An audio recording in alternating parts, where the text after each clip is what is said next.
Hello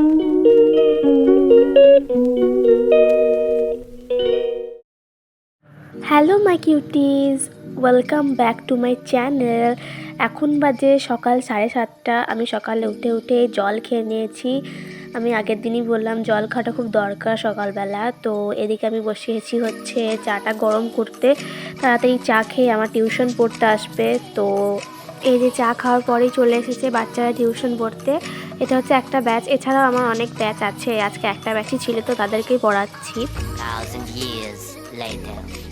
তো পড়ানো ডান। আর আমার হেয়ার ফল হচ্ছে বলে আমি চুলে লাগাবো ভেবেছি, কিছু একটা হেয়ার প্যাক লাগাবো। তো ওই জন্য আমি এখানে নিচ্ছি, প্রথমেই আমলা পাউডার নিয়েছি, আর এখানে হচ্ছে শিকাকাই। তো শিকাকার পাউডার নিয়েছি। এগুলো আমি সবই অনলাইন থেকে কিনেছি। অনলাইন থেকে আমি ফ্লিপকার্টকে অর্ডার দিয়ে কিনেছি।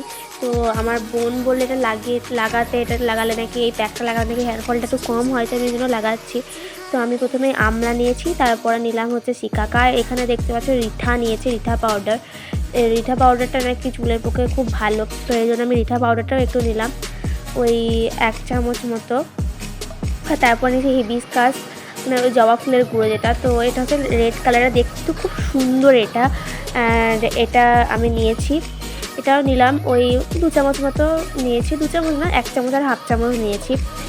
আর তারপর এগুলো সবগুলোকে একসাথে মিক্স করে নিচ্ছি, এবং ভালো করে মিক্স করার পর আমি জলের সাথে মিক্স করে এটা আমি চুলে 1 ঘন্টা মতো লাগিয়ে রেখেছিলাম। তো চুলে প্যাক লাগানোর পর এখন বাজে 12:30 মতো। তো 12:30 মতো আমি দেখলাম যে এবার রান্নাটা বসিয়ে দিই, কারণ খেতে হবে। তো ওই জন্য আজকে আমি বানাচ্ছি ডিমের ঝোল।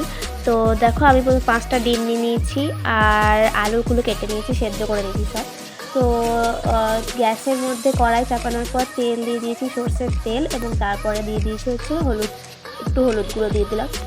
তো তারপর হলুদে দিয়ে দেওয়ার পর দেখো তেলটা গরম হয়েছে। তো ডিমগুলোকে আমি আস্তে আস্তে করে ছেড়ে দেবো।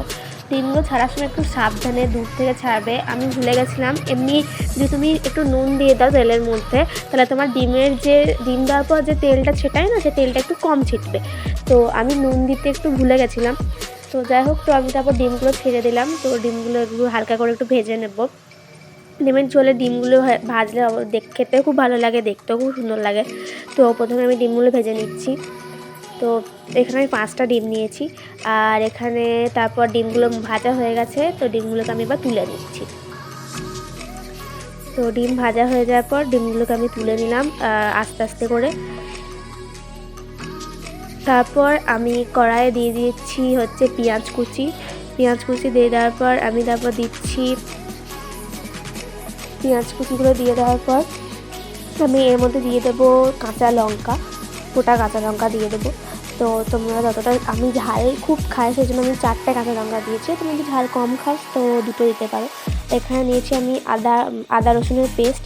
তো এই আদা রসুনের পেস্টের মধ্যেই আমি দিচ্ছি 1 চামচ মতো হলুদ গুঁড়ো, 1 চামচ। আর তারপরে দিচ্ছি আমি লঙ্কার গুঁড়ো, লাল লঙ্কার গুঁড়ো, কাশ্মীরি দিইনি, আমি লাল লঙ্কার গুঁড়ো এখানে দিয়েছি। তো লাল লঙ্কার গুঁড়ো দিচ্ছি, আর তারপরে দিচ্ছি ধনে পাউডার দিয়ে দিয়েছি সানরাইজের। তো দেওয়ার পর আমি এই মিক্সচারটা আমি একটু সাইডে রাখছি আপাতত। মিক্সচারটা আমি সাইড করে রেখে দিলাম, এবং তারপর আমি এই যে আলু কেটে রেখেছি, সেদ্ধ করে রাখা আলু, আমি চেষ্টা করি, যেহেতু এখন 12:30 বেজে গেছে, সেই জন্য আমি আলুগুলোকে কষেই করতে পারতাম, কিন্তু যে দেরি হয়ে গেছে তাই আমি আলুগুলো আগে থেকে সেদ্ধ করে রেখে দিয়েছিলাম। এদিকে দেখছো পেঁয়াজটা মোটামুটি ভাজা হয়ে গেছে। তো পেঁয়াজ ভাজা হয়ে গেছে, তো এরপর আমি টমেটোগুলোকে দিয়ে দেবো, টমেটোগুলো ছেড়ে দেবো তেলে। আর মানে ডিমের ঝোলে টমেটো না দিলে না টেস্টটা ঠিক আসে না। তো টমেটোগুলো ছেড়ে দিয়েছি আমি। তো এবার আস্তে আস্তে টমেটোগুলোকে আমি একটু কষবো ভালো করে তেলে। রান্না যত কষবে তত রান্নার টেস্টটা বাড়ে, আমরা সবাই জানি এটা। তো আমি করে নিচ্ছি, আর এদিকে আমি ভাত করছি, ভাতটা করতে দিয়েছি, মানে ভাতটা ফুটছে, ভাতটা মোটামুটি হয়েই গেছে। আর তো দেখতে পাচ্ছি টমেটোগুলো মোটামুটি ভাজা হয়ে গেছে, গলেও গেছে। একটু আমি খুন্তি করে একটু গলিয়ে দিচ্ছি টমেটোগুলোকে। তো টমেটোগুলো গলে গেছে। তো এর মধ্যে আমি এবার কি করব, এর মধ্যে আমি যে পেস্টটা বানিয়ে রেখেছিলাম, আমাদের দেখালাম না, আদা দিয়ে হলুদ, আদা রসুনের পেস্ট, তার সঙ্গে লঙ্কা গুঁড়ো, হলুদ গুঁড়ো, ধনে গুঁড়ো দিয়ে যেটা বানিয়ে রেখেছিলাম, তো ওইটা আমি এবার দিয়ে দেবো। তো এইবার আমি এই মশলাটাকে ভালো করে কষাবো, যাতে আদা রসুনের কোনো গন্ধ না থাকে আর হলুদের গন্ধটা যাতে না থাকে। তো এইভাবে আমি ভালো করে কষিয়ে দিই। এছাড়াও টমেটোর গন্ধটা, একটা কাঁচা গন্ধ থাকে টমেটোর, তো টমেটোর গন্ধটাকেও আমি ভালো করে যাতে না থাকে সেই জন্য আমি ভালো করে আস্তে আস্তে কষিয়ে নেব। তো এই যে দেখো কষিয়ে নিচ্ছি।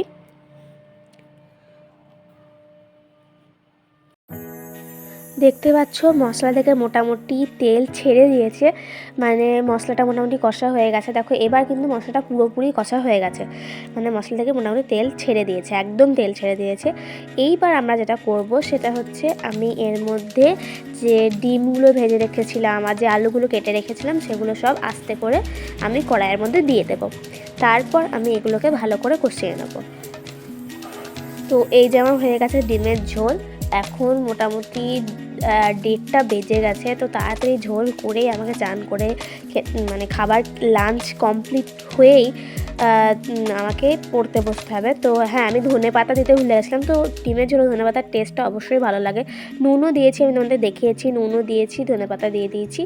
তো এ দেখো ঝোলটা আমার কমপ্লিট হয়ে গেছে। তো আজকের ভিডিওটা এতটাই, ভালো লাগলে লাইক, শেয়ার, কমেন্ট অ্যান্ড অবশ্যই সাবস্ক্রাইব করতে ভুলবে না।